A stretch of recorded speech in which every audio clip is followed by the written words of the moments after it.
देश के किसान अन्नदाताओं के बड़ी आशा और उम्मीद के रूप में भारतीय राजनीति के बहुत विद्वान राजनेता आदरणीय राजस्थान किसान आयोग के अध्यक्ष श्री CR चौधरी साहब जोरदार तालियों के साथ में अभिनंदन करें। बोले भारत माता की। सबको धन्यवाद। आज इस नए भवन के उद्घाटन के अवसर पर हमारे मध्य में राजस्थान सरकार की मंत्री, आप लाडली विधायिका, एक विदुषी महिला, बहुत पढ़ी लिखी और सबको साथ लेके चलने वाली हमारी डॉक्टर मंजू जी बागमा साहब, हमारे बीच में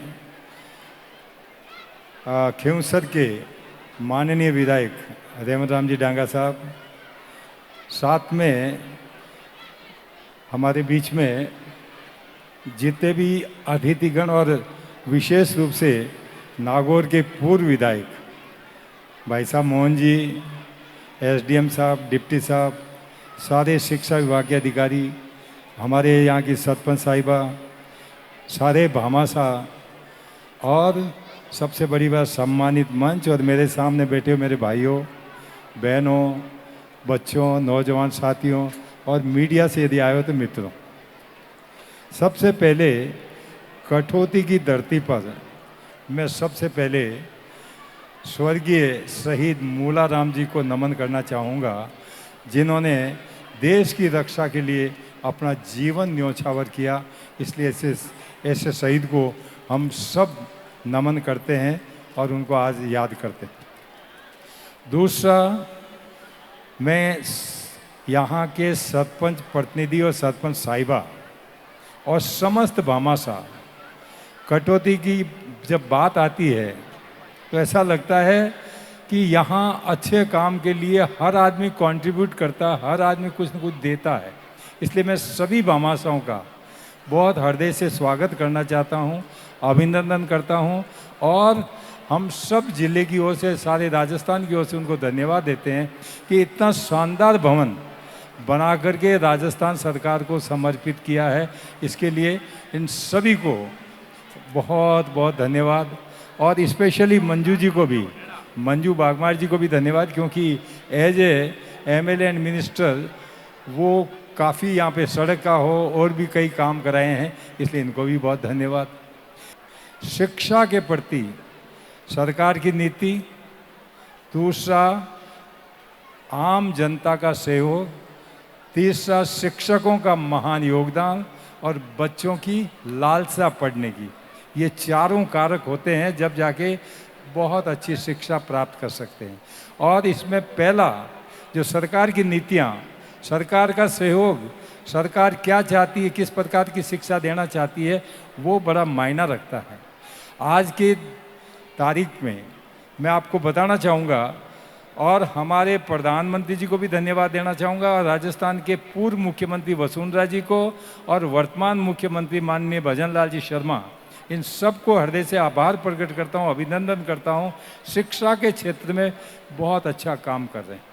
कारण यह है कि 1986 में शिक्षा नीति आई, 86 के बाद में 34 साल बाद में भारत में मोदी सरकार ने नई शिक्षा नीति लागू की है 2020 में।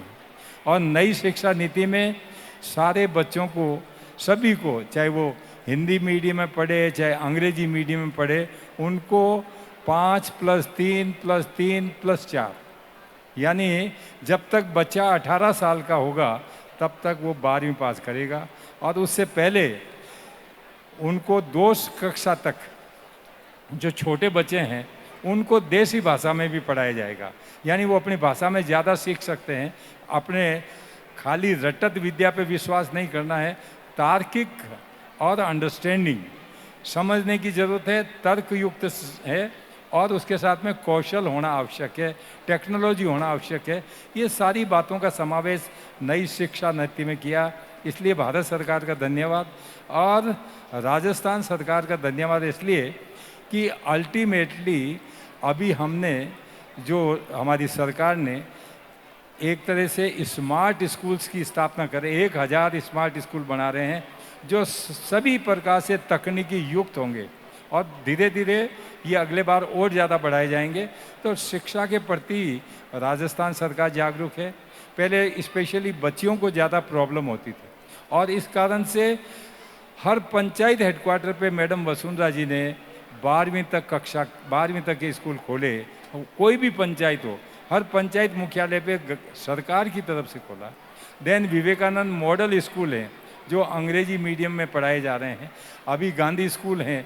तो ये सारे जो स्कूल वगैरह है अरेंजमेंट्स किए हैं। इसलिए मैं राजस्थान सरकार को हृदय से साधुवाद दूंगा और उनको धन्यवाद भी दूंगा। तीसरा, वास्तव में यहाँ के जो है, मैं आपको बताना चाहूँगा, मैं गौरी शंकर जी जो यहाँ के प्रिंसिपल हैं और उनकी पूरी टीम को धन्यवाद दूंगा। संबोधन में कहा नहीं कहा, लेकिन हृदय से धन्यवाद देना चाहूँगा कि वास्तव में एक आदमी लीडर अच्छा हो, यानी आगे गाड़ी खींचने वाला तगड़ा आदमी हो, तो पीछे लोग जुड़ जाते हैं। इन्होंने, मैं अभी नोखा के लोगों से मिल रहा था, ये पहले नोखा की तरफ देखे आए थे, वहाँ भी खूब काम कराया और वो लोग आज इनके सम्मान करने के लिए आए हैं। और मैं यहाँ के लोगों को प्लस इनकी लीडरशिप को भी धन्यवाद दूंगा, इनकी टीम को धन्यवाद दूंगा, जिसके कारण आज ये भवन खड़ा हुआ है आप लोगों के सहयोग से। लेकिन सहयोग उसको दिया जाता जो लेने के लिए लायक होता है। आपने इनको लायक समझा क्योंकि ये वास्तव में गांव के लिए कर रहे हैं, अपने लिए कुछ नहीं कर रहे हैं। इसलिए ऐसे लोगों का, ऐसे शिक्षकों का सम्मान करना चाहिए। और आज समाज में ऐसे शिक्षकों की आवश्यकता है जो ब्रेन अच्छा रखते हैं और लीडरशिप की क्वालिटी रखते हैं, जनता से सहयोग प्राप्त कर सकते हैं। जनता सहयोग देने के लिए तैयार है, लेकिन बशर्ते उसको सहयोग लेने की क्षमता होनी चाहिए। तो इसलिए मैं आपके यहाँ की टीम को भी बहुत हृदय से धन्यवाद दूंगा, बामा साहू के साथ में। चौथा, बच्चे, मैं अभी 3 बच्चियों का जो अभिनंदन हुआ, बहुत खुशी हुई। एक लड़की आरजेएस, एक लड़की इंजीनियर और एक अकाउंट सर्विसेज में आई है। तो ये बहुत बड़ी बात है और ऐसा लगता है ना कि वास्तव में गांव में पढ़ाई का बहुत ज़बरदस्त माहौल है, आसपास के इलाके माहौल है। और आज की तारीख में मैं आपको नागौर वालों को और नागौर के बच्चों को धन्यवाद दूंगा और उनको बधाई दूंगा कि वास्तव में दे आर डूइंग बेस्ट, बहुत अच्छा काम कर रहे हैं पढ़ाई करके। हर क्षेत्र में नागौर का, मिलिट्री में जाओ नागौर, पुलिस में जाएं तो नागौर की बच्चे मिल जाते हैं कहीं पे भी। पैरा मिलिट्री फोर्सेज में मैं जब भी कहीं गया, रेलवे कहीं किसी एयरपोर्ट पे उतरता हूँ तो सबसे पहले जय हिंद करके, सब मैं झुंझुनू की हूँ, मैं नागौर की हूँ, मैं फलाने की। तो बड़ा अच्छा लगता है गांव की लड़कियाँ कहाँ जा कर के पुलिस के अंदर रह करके काम करती है। और मैं तो भजन लाल जी को धन्यवाद दूंगा। शिक्षा विभाग में 50% टीचर्स जो है लड़कियां होगी, इसलिए लड़कियां तो उठ के चली गई है, लेकिन मेरी बात पेरेंट्स पहुंचा देना आप लोग सारे कि भाई तुम्हारे लिए तो बहुत कुछ कर रही गवर्नमेंट। तो सारे स्कूल खोल भी नहीं रहे हैं, रोज़गार के लिए काम कर रहे हैं। आज युवाओं को चाहिए रोज़गार। जब मैं आप लोगों के आशीर्वाद से नागौर का एमपी बना था, मैंने प्रधानमंत्री जी को एक ही बात कही थी, इस देश के युवाओं को रोज़गार देना आवश्यक है। और उनके आशीर्वाद से मुझे वो मंत्रालय भी उस मंत्रालय में काम करने का मौका मिला जिसमें startup, stand up, make in India, ये सारे जो प्रोग्राम, उसमें एक ही थी कि देश का बच्चा कैसे नौकरी लगे, कैसे आए। और मोदी जी ने एक कदम आगे कहा, अब हमें नौकरी देने वाले की बजाय लेने वाले की बजाय नौकरी देने वाला बनाओ। और इसी कारण से जो स्टार्टअप और स्टैंड अप है और मेक इन इंडिया, ये सारी जो चीज़ें हैं, बच्चों को वो काम सिखाया जा रहा है ताकि वो ज़्यादा नौकरी में अपने आप लोगों को नौकरी दें और अपना धंधा खोलें। तो मैं बच्चों को भी कहूँगा कि वास्तव में खूब पढ़े। प्रेम सिंह जी बाजवा साहब ने सारी बात अच्छी बताई कि बच्चे वही आगे आएंगे जो वास्तव में मेहनत कर रहे हैं और मेहनत करके आगे आएंगे। जैसे अभी इन 3 बच्चियों को आपने देखा, तो ऐसा ही मैं सारे बच्चियों से कहूँगा, खूब पढ़ाई करो, अच्छी पढ़ाई करो और जाओ, फिर आगे बढ़ो, कोई रोक नहीं सकता। आपके सामने ये हरिराम जी किवाड़ा हमारे मित्र हैं, मेरी समझ में पहला व्यक्ति है समाज में जिन्होंने होशियार बच्चे जो मेरिट में बच्चे आए, उनका पहली बार आज कई वर्षों पहले निवाई के अंदर उनको पुरस्कार समारोह रखा था। और उसके बाद में हर साल कहीं न कहीं करते रहते हैं और सरस्वती दिन के कंठों में विराजमान है। इसलिए मैं आप सबसे भी कहूँगा, जो बच्चे होशियार हैं, जो बच्चे आगे बढ़ रहे हैं, जो सर्विसेज में आ रहे हैं, उनका पब्लिकली सम्मान करो, उनका आदर करो और उनको बड़े तरीके से उनका सम्मान किया जाना चाहिए, ताकि बाकी को भी अनुसरण करने का मौका मिले। ये मेरा इधर जो विराजमान है, सबसे मेरा आग्रह है कि बच्चों को प्रोत्साहित करते रहें। पेरेंट्स एकदम अपेक्षा मत करो। आप लोग क्या चाहते हो कि पहले ही दिन आईएएस बन जाए, कलेक्टर बन के आ जाए। अरे बाबा, एलकेजी में भर्ती कराया है, उसको 18, 20, 22 साल तक तो इंतजार तो करो, उसको पढ़ाओ। एक बार कई कम नंबर आ जाते हैं, बच्चे को सारे पेरेंट्स डांटने लग जाते हैं। अरे उसको कहो अब की कम आया, अगली बार तुम और ज़्यादा लाना।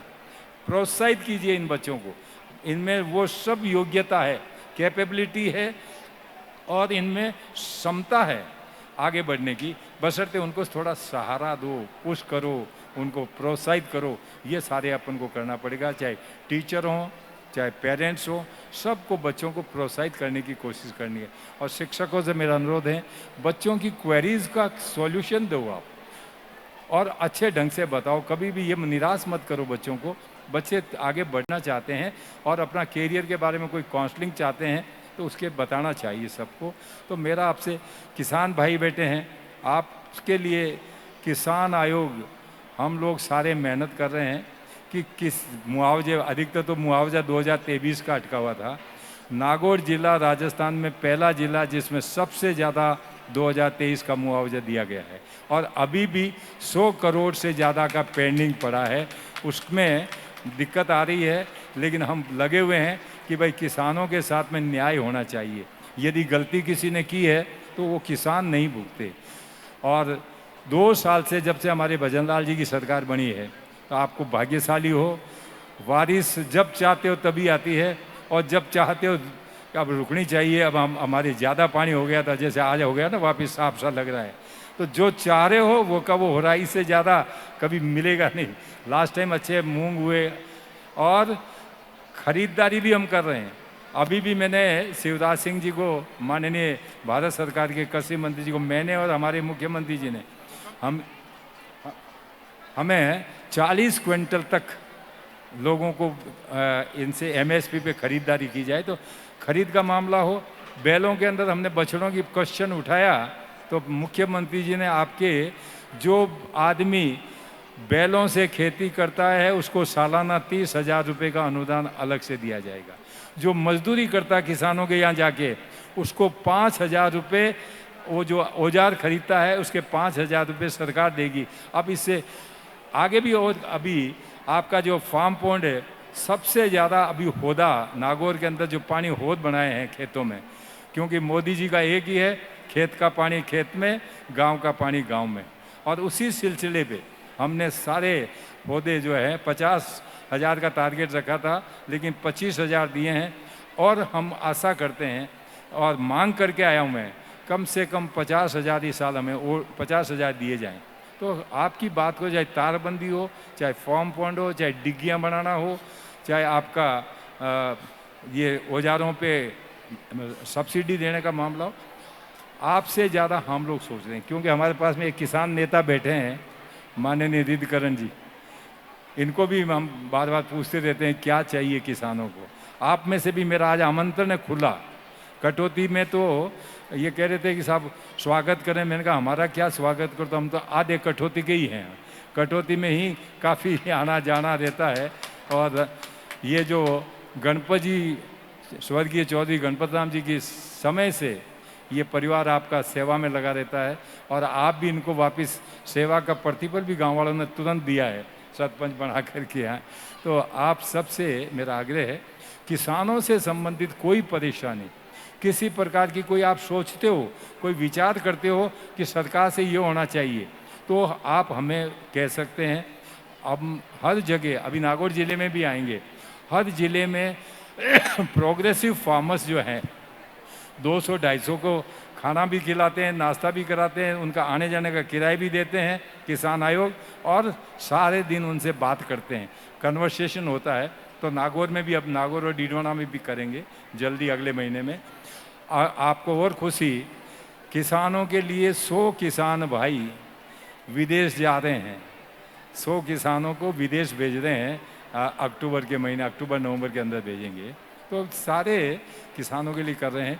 बाकी ये आज स्कूल का उद्घाटन है और इस शिक्षा विभाग के सारे अधिकारी, यहाँ के प्रिंसिपल और सारे, उनको तो धन्यवाद। और साथ में मंजू जी बागमा साहब को, मैडम को बहुत बहुत धन्यवाद, कारण कि काफ़ी व्यस्ततम समय रहता मंत्रियों के, और इसके बावजूद भी सी अटेंडेड दिस फंक्शन। और सभी अतिथियों को, इधर जो विराजमान है, सारे अतिथिगण जो आए हैं उनको भी धन्यवाद, और सामने बैठे को धन्यवाद। और सबसे ज़्यादा धन्यवाद 1 पैसे से लगा करके 1 करोड़ रुपए तक जिसने भी दिया है, ज़्यादा दिया है, उन सबको हृदय से हमारी ओर से धन्यवाद। जय हिंद, जय भारत।